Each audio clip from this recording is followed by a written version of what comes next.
Monsieur le ministre, j'aimerais savoir si des mesures ont été arrêtées pour compenser chaque suppression d'emplois aidés sur des postes d'aide administrative aux directeurs d'école.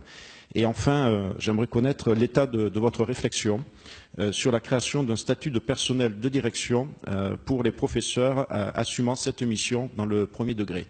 Merci pour cette question qui est sur un sujet très important puisque les directeurs d'école jouent un rôle fondamental dans notre pays. Vous l'avez dit, ce rôle est essentiel.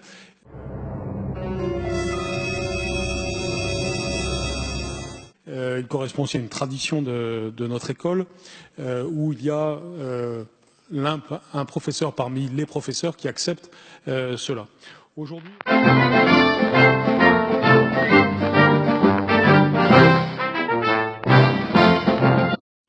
Aujourd'hui, on a 65% des écoles où les directeurs bénéficient d'une décharge de service.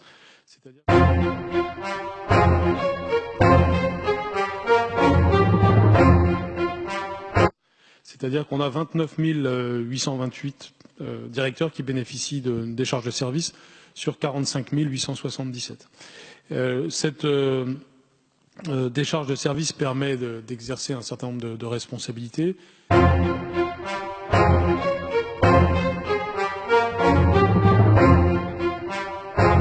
Les services académiques sont aussi engagés dans un travail de réorganisation du support administratif des écoles, notamment avec des plateformes mutualisées de secrétariat, ce qui est là aussi un point très important.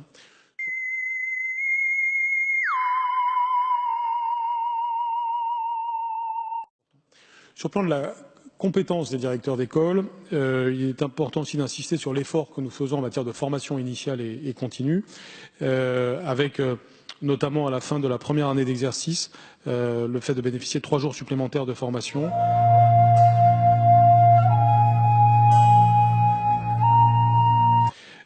Enfin, il faut aborder la question indemnitaire aussi, qui est importante. Nous avons revalorisé le régime indemnitaire global d'un directeur, qui est aujourd'hui compris entre 2 414 € et 4 894 € pour une école de 10 classes et plus.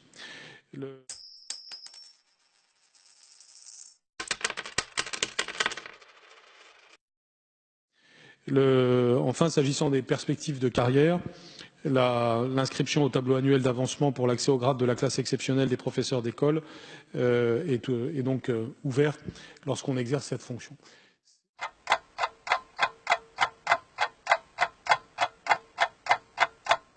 Tous ces éléments dressent le tableau général. Il a donc des éléments positifs, des éléments qui viennent quand même soutenir les directeurs d'école dans leurs fonctions.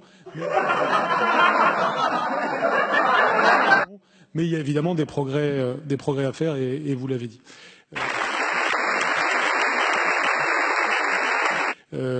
À court terme, il y a l'enjeu de l'aide administrative aux directeurs d'école. C'est un point qui nous engage, nous, Éducation nationale, mais aussi les collectivités locales, puisque c'est elles qui fournissent cette aide administrative pour l'essentiel.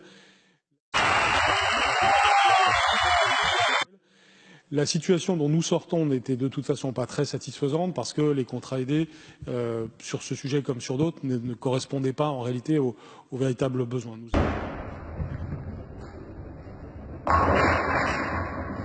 Nous avons donc besoin, vous l'avez dit, de réfléchir à une nouvelle réalité administrative des écoles.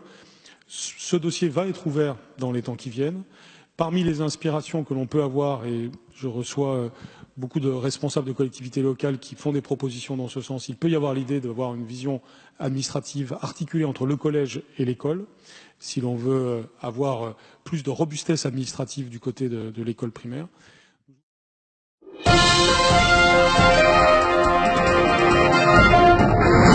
Nous ouvrirons probablement des expérimentations permettant de voir ce que cela donne d'avoir ainsi une direction d'école renforcée. Mais